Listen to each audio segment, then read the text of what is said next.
Welcome back to Peacock TV Spoilers. Today is a beautiful Thursday, a perfect day to dive into the absolute madness currently unfolding in Salem. We are still reeling from this week's jaw-dropping cliffhangers, and let me tell you, the drama is only getting hotter. Grab your coffee and buckle up, because we need to talk about these explosive July 9th spoilers. Let's be real for a second. Peacock TV Spoilers, we've been tracking this for weeks, and E.J. DiMera is having the absolute worst week of E.J. DiMera's entire life. Can you believe it?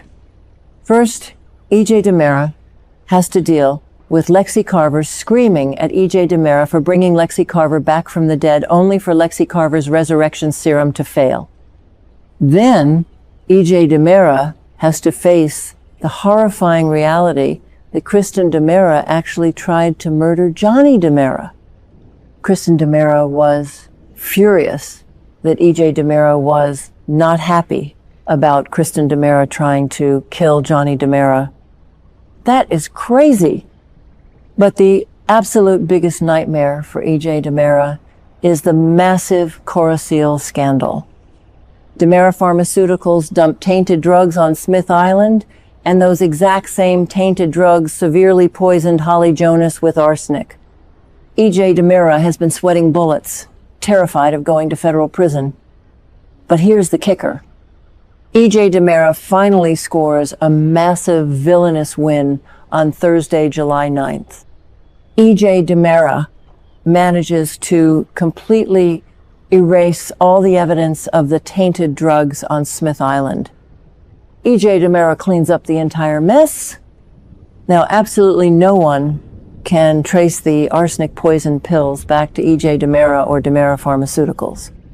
I personally believe this is exactly the kind of ruthless move that proves E.J. DiMera is the true heir to Stefano DiMera's dark legacy. This reminds me of what Stefano DiMera did back in the day, when Stefano DiMera would orchestrate massive disasters and then miraculously make all the paperwork and physical evidence vanish into thin air. Stefano DiMera was a master at covering Stefano DiMera's tracks, and now E.J. DiMera is doing the exact same thing to protect E.J. DiMera's freedom. However, E.J. DiMera erasing the evidence has catastrophic consequences for Holly Jonas. Because no one can trace the bad pills back to E.J. DiMera, Sarah Horton begins to severely doubt Holly Jonas's story. Sarah Horton fiercely confronts Holly Jonas, accusing Holly Jonas of a shocking betrayal. Holly Jonas desperately swears that Holly Jonas did not intentionally take the Coraceal, but Sarah Horton is no longer confident that Holly Jonas is telling the truth. Amazing. The absolute irony of this situation is mind-blowing. We all know the history here. Holly Jonas never got punished for lying about Tate Black giving Holly Jonas drugs on New Year's Eve when Holly Jonas overdosed. Holly Jonas let Tate Black take the fall for Holly Jonas's bad choices. So, if you ask me, this is karma finally coming to get Holly Jonas. I want a clear love-hate relationship with characters, and right now I absolutely despise how Holly Jonas manipulates situations, but I also fiercely defend Sarah Horton's logic. Sarah Horton is acting like a rational doctor. Sarah Horton looks at the missing evidence, looks at Holly Jonas's track record of lying about drug use, and Sarah Horton draws the most logical conclusion. Holly Jonas is the boy who cried wolf. And now that Holly Jonas is actually telling the truth about being an innocent victim of E.J. DiMera's tainted Coraceal, nobody believes Holly Jonas. Let's dive deeper into Sarah Horton's psychology right now. Sarah Horton is carrying an immense amount of trauma and guilt because Sarah Horton's patient, Destiny, literally dropped dead from these suspected tainted drugs. Sarah Horton has been aggressively investigating this Coraceal mystery alongside Brady Black and Xander Kyriakis. Sarah Horton's entire medical license and reputation are on the line. So when Sarah Horton interrogates Holly Jonas and finds zero evidence to back up Holly Jonas's claims, Sarah Horton explodes. Sarah Horton projects all of Sarah Horton's grief, frustration, and anger onto Holly Jonas. It is a heartbreaking scene, but it makes perfect psychological sense for Sarah Horton's character arc. Sarah Horton refuses to be played for a fool again. Meanwhile, across town, Rafe Hernandez is reaching a breaking point. Rafe Hernandez is so tired of losing to E.J. DiMera. Rafe Hernandez issues a massive, stern warning to Kat Green. Rafe Hernandez questions whether Kat Green is getting way too close to E.J. DiMera. Kat Green keeps swearing to Rafe Hernandez that Kat Green can handle E.J. DiMera, especially now that Marlena Evans has hypnotized Kat Green.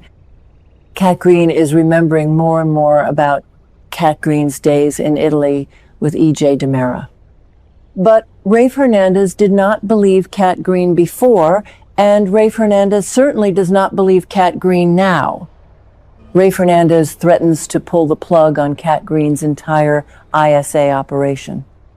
And you won't believe what happens next when we look at the predictive lore. Fans are going wild with theories about Kat Green and E.J. DiMera. I personally believe that Kat Green is actually falling in love with E.J. DiMera. Kat Green is supposed to be working undercover for the ISA and Rafe Hernandez. But Kat Green's memories of reading Wuthering Heights to a comatose E.J. DiMera in Italy are creating a genuine, dangerous emotional bond. Based on the show's internal logic, whenever an undercover agent gets this close to a DiMera, the agent always flips. I predict that Kat Green will completely double-cross Rafe Hernandez to protect E.J. DiMera. Kat Green will be the reason Rafe Hernandez's federal case against E.J. DiMera completely collapses. Now, it is time for the hot take section. Let's talk about Paulina Price and Abe Carver. Paulina Price absolutely goes off on Abe Carver on July 9th. And my controversial opinion, Paulina Price is 100% in the right, and Abe Carver is acting like a selfish, oblivious fool. Paulina Price took the incredibly painful high road and left Abe Carver so Abe Carver could reunite with the back from the dead Lexi Carver. Paulina Price made the ultimate sacrifice for the man Paulina Price loves. Paulina Price wants to be hailed for Paulina Price's generosity, but when there is not enough appreciation, Paulina Price completely loses it. And Abe Carver just happens to be standing right there to take the heat. I passionately defend Paulina Price because Paulina Price has been battling breast cancer, dealing with Chanel Dupree DiMera's devastating health crisis, and trying to hold Paulina Price's family together.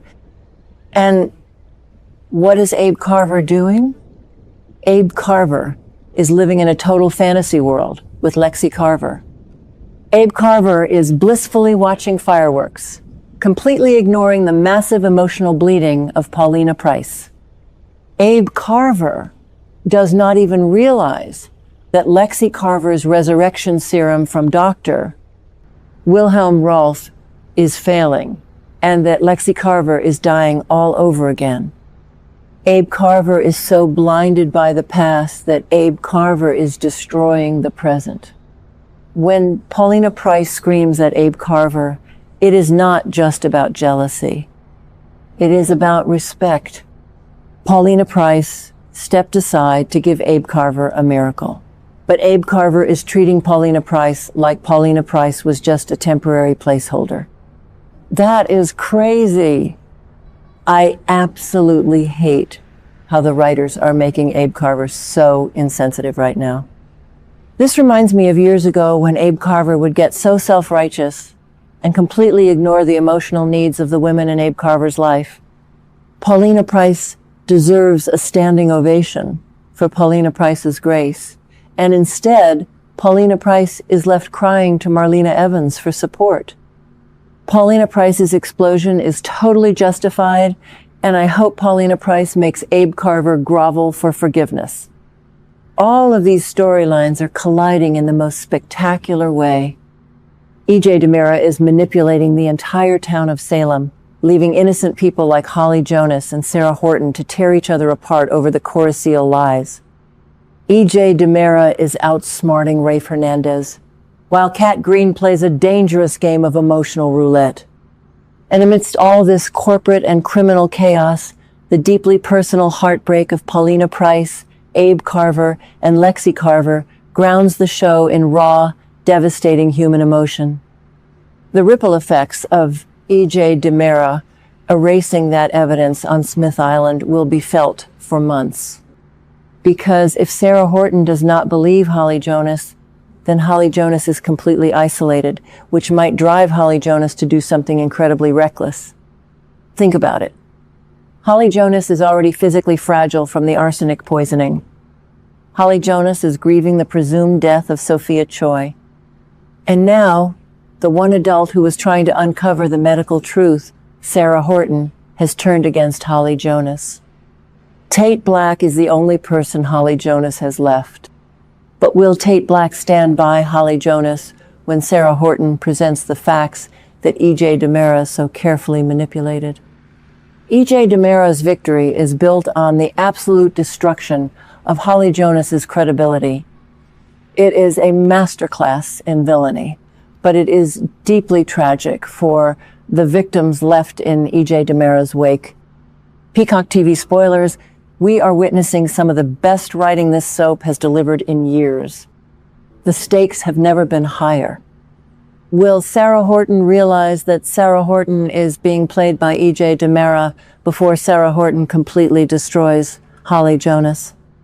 Will Rafe Hernandez actually fire Kat Green, or is it already too late to stop Kat Green from falling for E.J. DiMera? And will Abe Carver wake up and realize the immense pain Abe Carver is causing Paulina Price before Lexi Carver's tragic secret is revealed? I need to hear from you guys right now. Do you think Kat Green will betray Rafe Hernandez to save E.J. DiMera, or will Kat Green finally bring the DiMera CEO to justice? Drop your wildest theories in the comments below. And if you want to stay ahead of all the explosive Salem drama, you must hit that subscribe button and join the Peacock TV Spoilers family. We will see you in the next video.